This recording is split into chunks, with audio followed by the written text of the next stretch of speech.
Les trois lectures de ce matin se trouvent dans le livre de Matthieu, et la première est au chapitre 4, les versets 18 à 22. Comme il marchait le long du lac de Galilée, il vit deux frères, Simon, appelé Pierre, et son frère André, qui jetaient un filet dans le lac. C'étaient en effet des pêcheurs. Il leur dit : « Suivez-moi, et je ferai de vous des pêcheurs d'hommes. » Aussitôt, ils laissèrent les filets et le suivirent. Il alla plus loin et vit deux autres frères, Jacques, fils de Zébédée, et son frère Jean, qui étaient dans une barque avec leur père Zébédée et qui réparaient leurs filets. Il les appela, et aussitôt ils laissèrent la barque et leur père le suivirent. La deuxième lecture est au chapitre 8, les versets 5 à 13. Alors que Jésus entrait dans Capernaum, un officier romain l'aborda et le supplia en disant : « Seigneur, mon serviteur est couché à la maison, atteint de paralysie, et il souffre beaucoup. » Jésus lui dit : « J'irai et je le guérirai. » L'officier répondit : « Seigneur, je ne suis pas digne que tu entres sous mon toit, mais dis seulement un mot, et mon serviteur sera guéri. En effet, moi aussi je suis un homme soumis à des supérieurs. J'ai des soldats sous mes ordres, et je dis à l'un : pars, et il part. À un autre : viens, et il vient. Et à mon esclave : fais ceci, et il le fait. » Après l'avoir entendu, Jésus fut dans l'admiration, et il dit à ceux qui le suivaient : « Je vous le dis en vérité, même en Israël, je n'ai pas trouvé une aussi grande foi. Or, je vous le déclare, beaucoup viendront de l'Est et de l'Ouest, et seront à table avec Abraham, Isaac et Jacob dans le royaume des cieux. Mais ceux à qui le royaume était destiné seront jetés dans les ténèbres extérieures, où il y aura des pleurs et des grincements de dents. » Puis Jésus dit à l'officier : « Vas-y, et sois traité conformément à ta foi. » Et au moment même, le serviteur fut guéri. Et la troisième lecture, au chapitre 8, les versets 23 à 27. Il monta dans la barque, et ses disciples le suivirent. Soudain, il s'éleva sur le lac une si grande tempête que la barque était recouverte par les vagues. Et lui, il dormait. Les disciples s'approchèrent et le réveillèrent en disant : « Seigneur, sauve-nous, nous allons mourir. » Il leur dit : « Pourquoi êtes-vous si craintifs, hommes de peu de foi ? » Alors il se leva, menaça les vents du lac, et il y eut un grand calme. Ces hommes furent très étonnés et dirent : « Quel genre d'homme est-ce ? Même les vents et la mer lui obéissent. »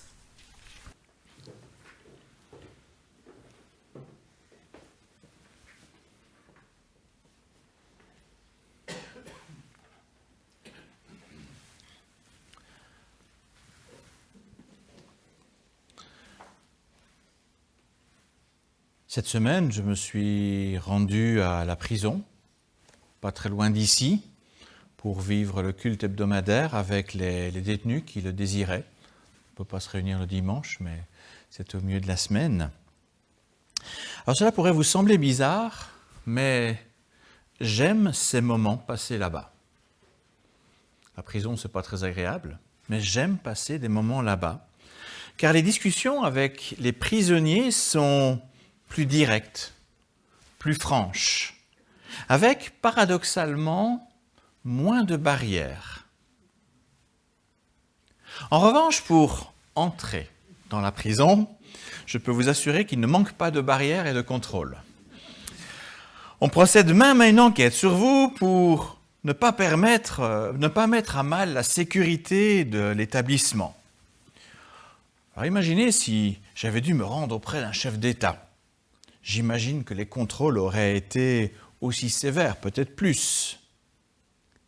Pour des raisons de sécurité, pas question d'approcher de certaines zones très surveillées.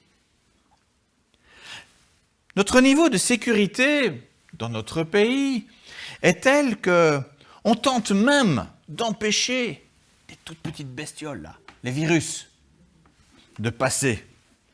On veut les garder à distance, avec des masques, avec du gel désinfectant. Vous connaissez ces mesures de sécurité.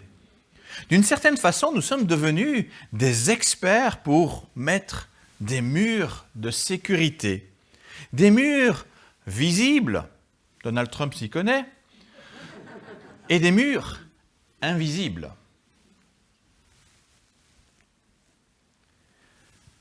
Sous d'autres formes et pour d'autres raisons, il existait aussi des murs invisibles du temps de Jésus.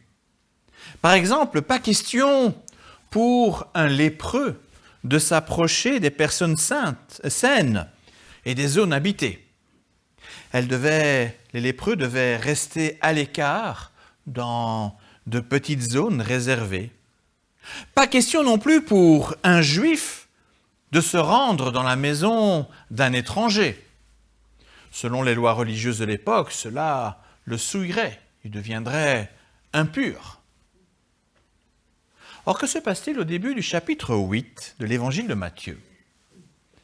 Juste avant l'épisode que nous avons lu concernant l'officier romain, un lépreux brave l'interdit en franchissant un mur invisible pour s'approcher de Jésus et lui dire « Seigneur, si tu le veux, tu peux me rendre pur. » Et comble du comble, Jésus transgresse lui aussi, à son tour, une autre frontière invisible, plus forte encore, en touchant le lépreux pour le guérir.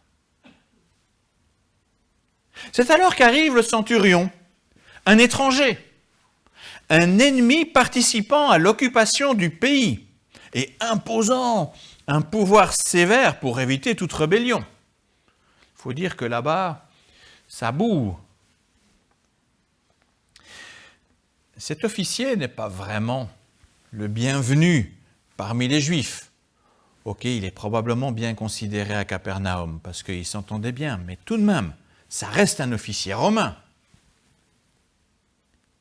Pourtant, cet officier ose lui aussi franchir un mur invisible pour s'approcher de Jésus et le supplier de guérir son serviteur. Pour être surpris par la demande. Il ne demande pas pour lui, il demande pour son esclave. Pour un officier de son rang, il faut du courage pour venir seul ainsi, au milieu d'une grande foule qui suit Jésus après le discours sur la montagne, parce qu'on vient juste d'avoir ce discours avant. Il peut très bien se faire lyncher s'il est tout seul.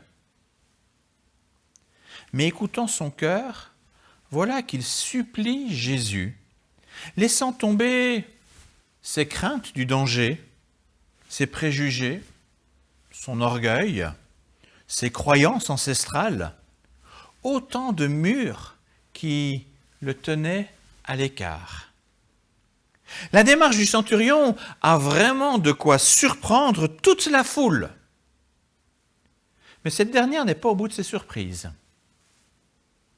Devant les yeux ébahis de la foule, Jésus propose aux militaires de marcher jusque chez lui pour guérir son serviteur.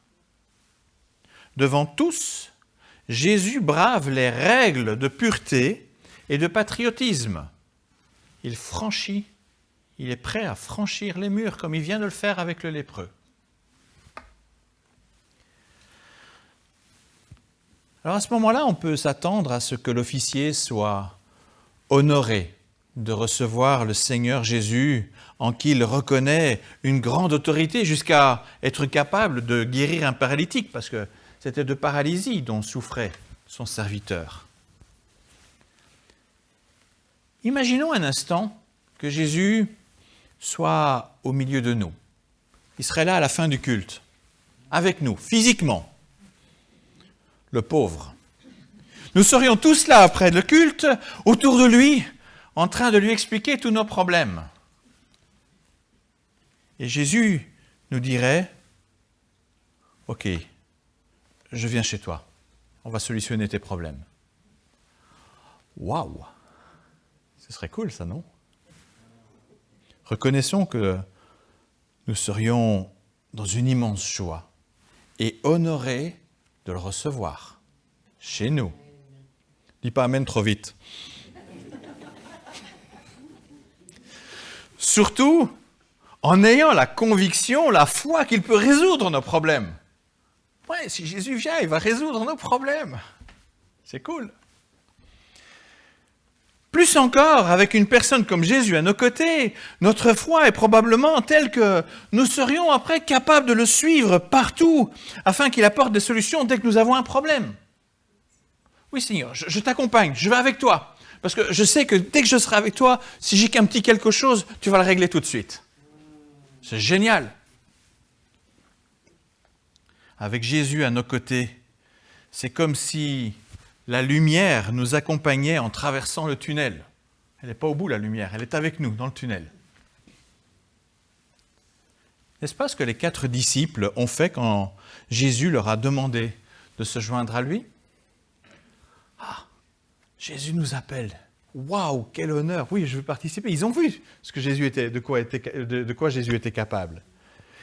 Il fallait quand même une fameuse dose de foi pour dire « je laisse tout, je laisse mon travail, je laisse ma famille, et je l'accompagne, je ne sais pas où je vais, je ne sais pas où je vais loger, mais je l'accompagne, je vais avec lui parce que je sais qu'il va résoudre tous mes problèmes. » Waouh, quelle foi! Est-ce qu'on aurait été capable d'une telle foi? Tout abandonner pour suivre Jésus. Mais revenons à notre histoire avec le centurion. Comme nous venons de le voir, Jésus surprend la foule en osant franchir des murs, plusieurs interdits.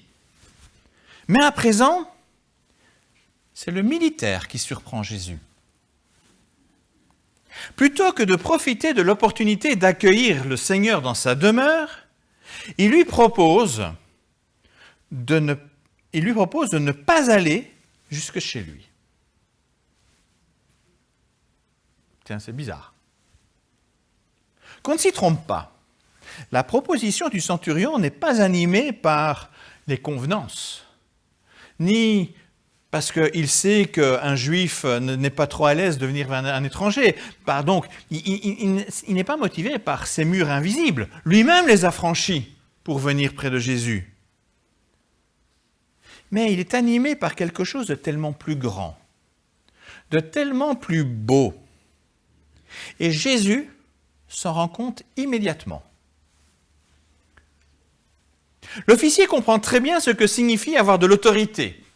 Lui-même dirige probablement, c'est un centurion, entre 60, dans les cours de latin, on disait un centurion, 100, c'est 100 soldats, mais dans la réalité, c'était plus ou moins entre 60 et 160 soldats subalternes qui doivent lui obéir, sans sourciller. Si on désobéit, c'est la peine de mort. Dans une armée romaine aussi imposante, la discipline doit être de fer. Les soldats sont garants par leur propre vie de la bonne exécution des ordres reçus. Et pour assurer son rôle d'occupation, il est capital que les soldats, sous les ordres du centurion, lui obéissent pour éviter de fragiliser l'autorité du chef. On a besoin de cette autorité pour maintenir l'ordre. Or, ce chef officier reconnaît une autorité plus grande en Christ.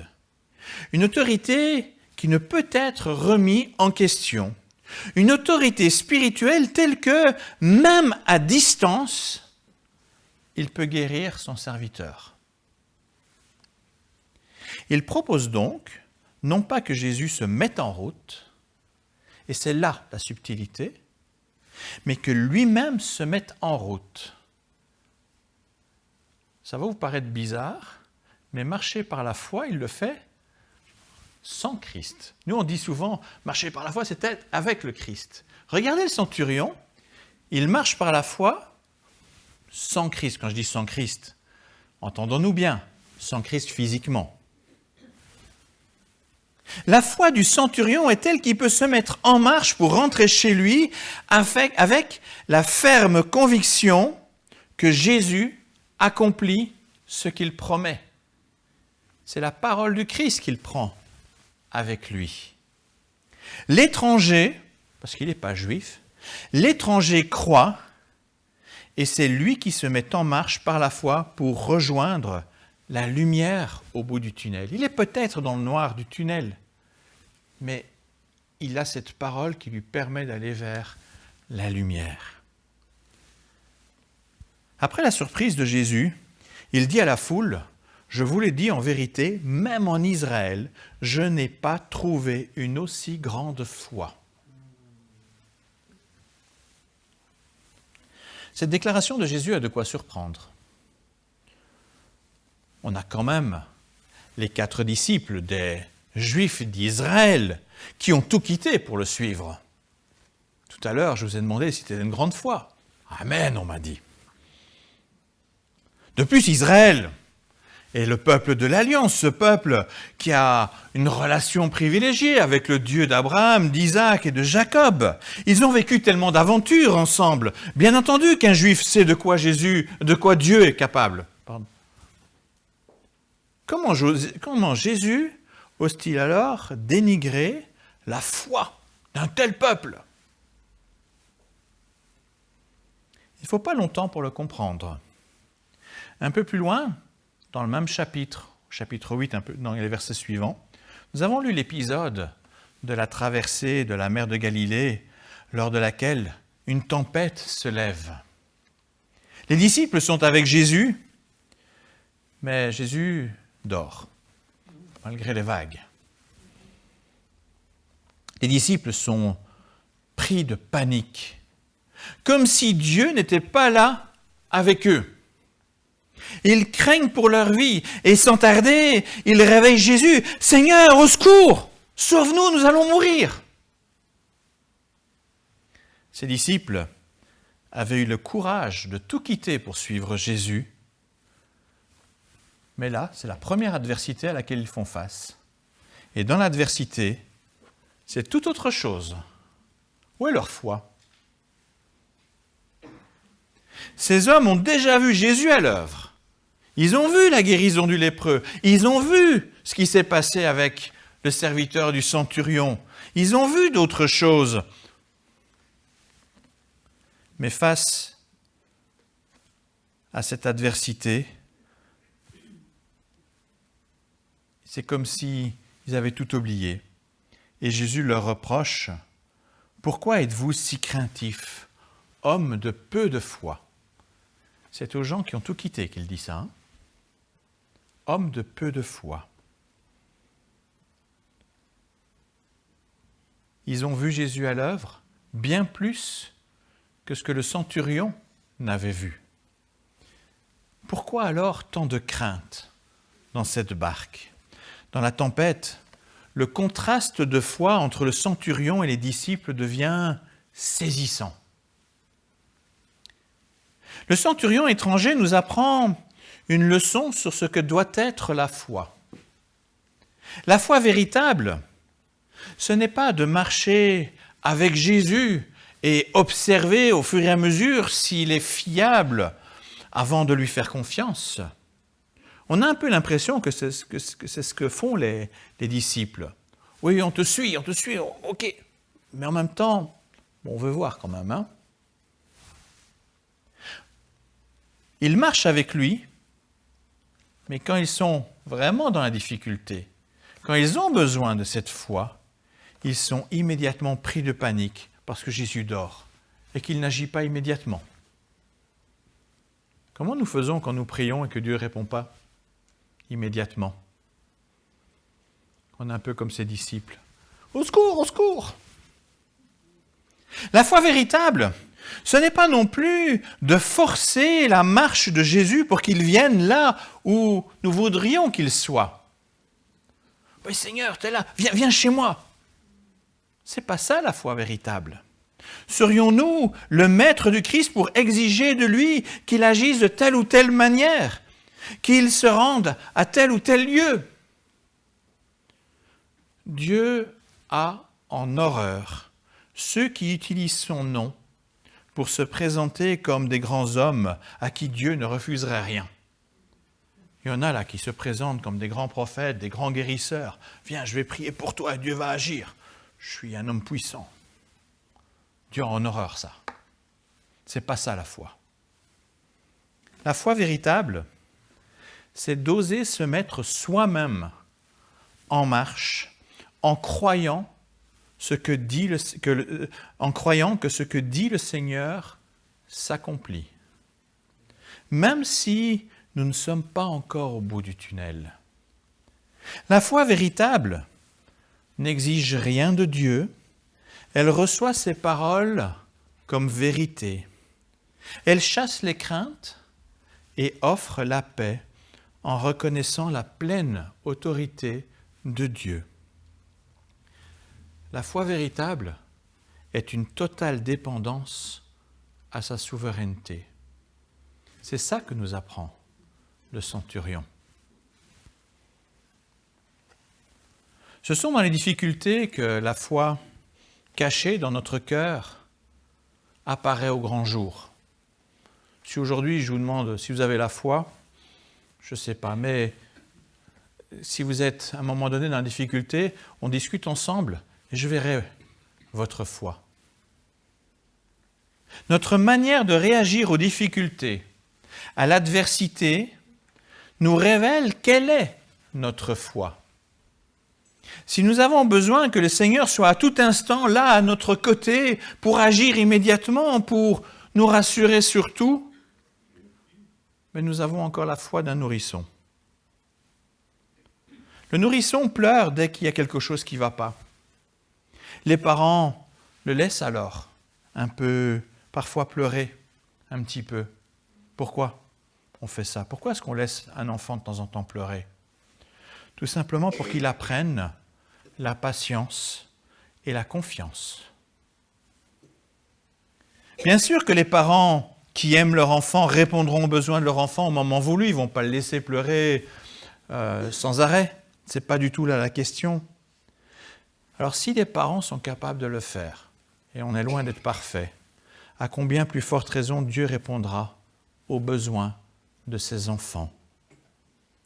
Cependant, quand c'est nécessaire pour notre bien, il nous laisse un peu pleurer, gémir, de sorte à nous apprendre à devenir des adultes dans la foi, des adultes capables de gérer les frustrations, de faire preuve de patience et de confiance. Alors pour terminer, je vous laisse cette parole de Jésus qu'on trouve dans l'évangile de Marc et qui apparaît à l'écran. Je vous le dis, tout ce que vous demandez en priant, commencez par une chose, croyez que vous l'avez reçu et cela vous sera accordé. Amen.